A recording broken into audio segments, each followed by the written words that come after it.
evening, teacher and friends. Welcome back to our character building program. The character building program this time is very different than we've done before. If usually we can sit and listen to the God's word together in church, this time we can only meet online in our homes. And I'm sure you also miss where you walk from class to church with your friends, carrying Bible, and of course, bringing joy to hear the God's word. I miss that moment so bad. But hopefully today we still bring that joy. So let's take our Bible, prepare our heart and mind to praise God's name together to start our character building. We will sing Jesus is Coming Soon.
Vision, Mission, and Opening Prayer by OP Grade 12.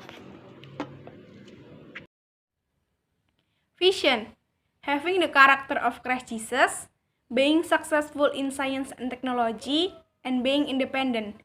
Visi: berkarakter seperti Yesus Kristus, berprestasi dalam ilmu pengetahuan dan teknologi, serta mandiri. Mission: to manifest the belief of Adventist education and to like to serve. Mewujudkan pendidikan Advent yang beriman dan suka melayani. To develop the ability of student in order to be skillful in science and technology. Mengembangkan kemampuan peserta didik agar terampil dalam ilmu pengetahuan dan teknologi. To motivate the students to be creative, successful, and independent. Memotivasi peserta didik agar kreatif, berprestasi, dan mandiri. Let us pray.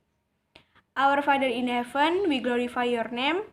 We are thankful for your blessing on us. Now, we will start our character building program. Please bless us today. In the name of Jesus, we pray. Amen. We will listen to the special number by Clarita and Clarimon.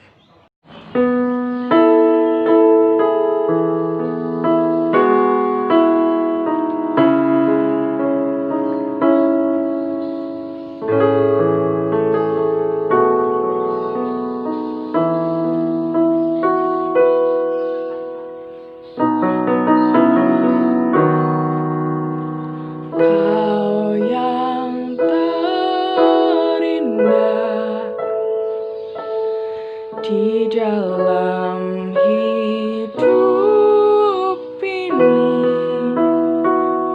tiada Allah Tuhan yang seperti Engkau, besar perkasa penuh kemuliaan.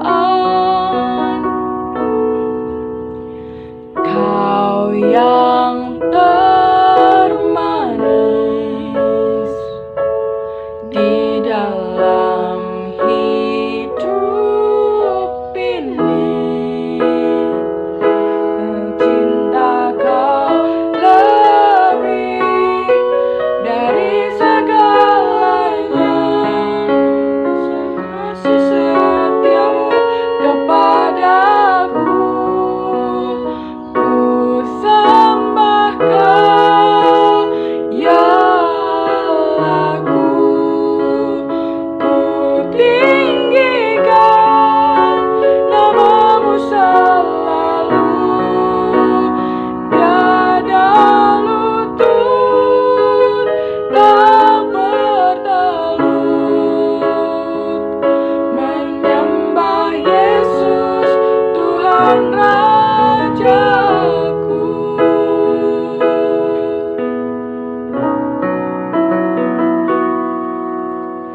Kau yang terindah di dalam hidup ini, tiada Allah Tuhan yang seperti Engkau, besar perkasa penuh kemuliaan. Kau yang termanis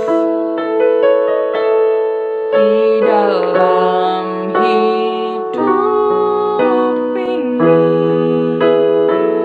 ku cinta Kau lebih dari segalanya, besar kasih setiamu kepadaku. Ku sembah Kau, ya Allahku. Ku tinggikan nama-Mu selalu, tiada lutut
listen to the God's Word by Pastor Reza. Hello, good morning everyone. How are you today? I hope you are okay. In this beautiful morning, we praise our God for His blessings to all of us so we can feel His blessings. Now, we are going to learn about His Word. And before that, I would like to invite you to pray. Let's pray. Our Heavenly Father, thank you for your blessings to all of us so we can feel your blessings. In this beautiful morning, we are going to learn about your word. Please bless us with your Holy Spirit. Thank you, Father. In the name of Jesus Christ, we pray. Amen.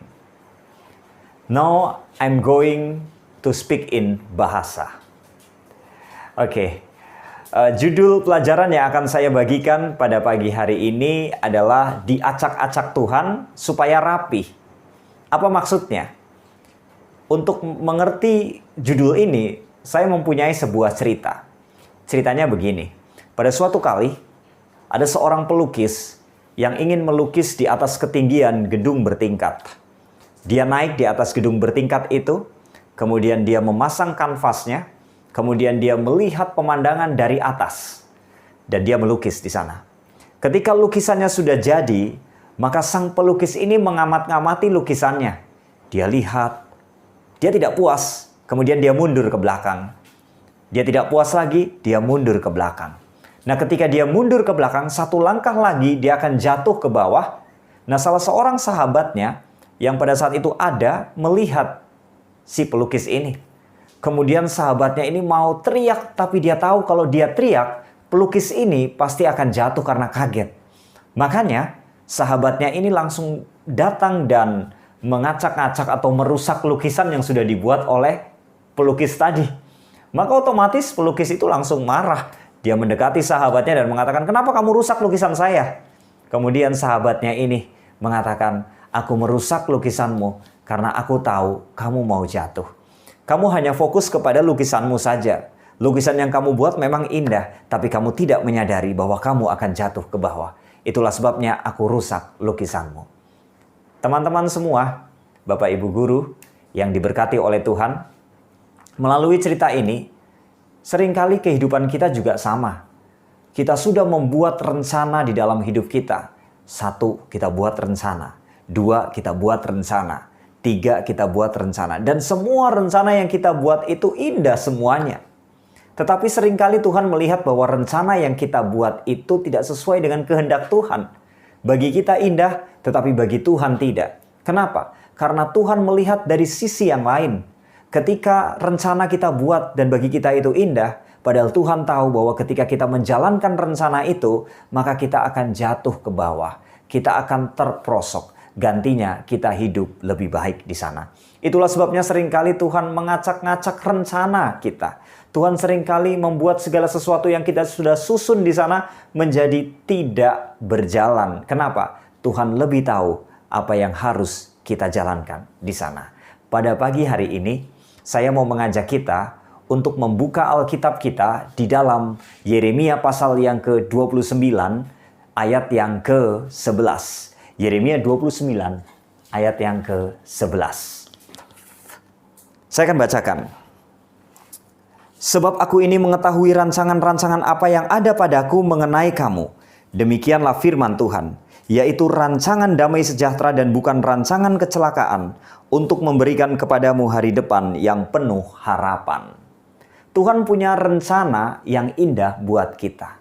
Rancangan Tuhan bukan rancangan kecelakaan, tetapi rancangan Tuhan adalah rancangan damai sejahtera buat kita.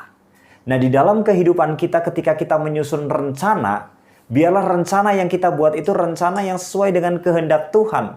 Oleh sebab itu, biarlah ketika kita membuat rencana-rencana hidup, libatkan Tuhan di dalamnya. Yeremia pasal 29 ayat yang ke-11 ini bentuknya adalah sebuah surat. Surat yang ditulis oleh Nabi Yeremia kepada bangsa Yehuda yang sedang ditawan di Babel, di mana mereka menjadi bangsa yang tidak memiliki harapan, di mana mereka adalah bangsa yang sedang down, di mana mereka adalah bangsa yang sedang mengalami kesusahan. Itulah sebabnya ketika surat ini datang kepada mereka, kata-kata motivasi dari Yeremia menguatkan hati bangsa Yehuda. Yang tadinya mereka down bangkit kembali.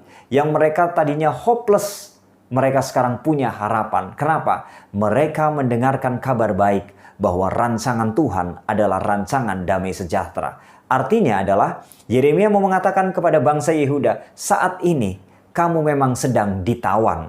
Saat ini memang kamu sedang mengalami masalah. Tetapi ingat, ini hanya sementara. Ada Tuhan yang menjadi kekuatan di dalam kehidupanmu.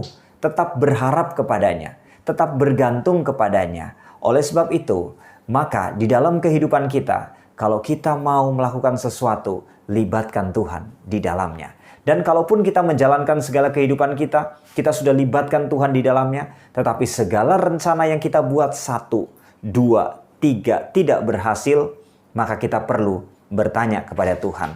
Apakah memang ini bukan rencana Tuhan? Kalau bukan rencana Tuhan, Tuhan tahu yang terbaik buat kita. Aplikasinya begini. Bagi teman-teman semua, Bapak Ibu Guru, hidup itu selalu begini. Tidak selamanya kita di atas, terkadang kita di bawah. Terkadang kita mengalami masalah, terkadang kita tertawa, terkadang kita menangis. Tetapi kita percaya bahwa Tuhan punya rencana yang indah di dalam kehidupan kita. Oleh sebab itu, apapun masalah yang kita sedang hadapi saat ini, tetap bergantung kepada Tuhan. Tetap mengandalkan Tuhan dalam hidup ini dan percaya bahwa Tuhan punya rencana yang indah di dalam kehidupanmu. Oleh sebab itu, melalui Yeremia pasal 29 ayat yang ke-11, saya mau mengajak kepada kita untuk menyerahkan segala kehidupan kita kepada Tuhan dan percaya bahwa rencana Tuhan adalah rencana yang terbaik bagi kita. Tuhan mau kehidupan kita diubahkan. Tuhan mau supaya hidup kita menjadi rapi. Oleh sebab itu, kita harus selalu datang kepada Tuhan. Saat ini ketika kamu punya masalah, ketika engkau sedang mengalami beban berat, saya mau mengajak kepada kita semua untuk datang kepada Tuhan, berdoa kepada Tuhan, menyerahkan semua beban hidup kita kepada Tuhan. Dan Tuhan akan memberikan yang terbaik dalam jawaban yang pasti bahwa rancangan bagi kita adalah rancangan damai sejahtera. Mari kita bersatu di dalam doa. Tuhan Bapa Surgawi, terima kasih untuk kesempatan yang indah saat ini. Ketika beberapa menit ini kami sudah belajar firman Tuhan, biarlah firman Tuhan pada pagi hari ini menjadi motivasi bagi kami, agar kami tetap percaya bahwa Tuhan punya rencana yang indah dalam hidup kami. Dan ketika kami menjalani hidup kami ini penuh dengan masalah, beban berat, bahkan ketika rencana yang kami susun tidak berjalan, kami percaya bahwa Tuhan lebih tahu dari kami. Itulah sebabnya Tuhan pada pagi hari ini, ketika kami memiliki permasalahan di dalam hidup, ajari kami Tuhan untuk selalu bergantung kepada Tuhan, agar kami boleh menjalani kehidupan kami ini bersama dengan Tuhan dengan penuh sukacita. Biarlah melalui firman Tuhan pada pagi hari ini, boleh menguatkan kehidupan kami semuanya. Terpujilah namamu Tuhan, ampuni kami dari dosa pelanggaran kami. Dalam nama Tuhan Yesus kami berdoa dan mengucap syukur. Amin. Thank you for the beautiful God's word. I hope we can apply it in our life. Okay, we arrive at the end of our program today. See you next week. Stay healthy, use your masks, and don't forget to wash your hands diligently. Thank you and God bless you.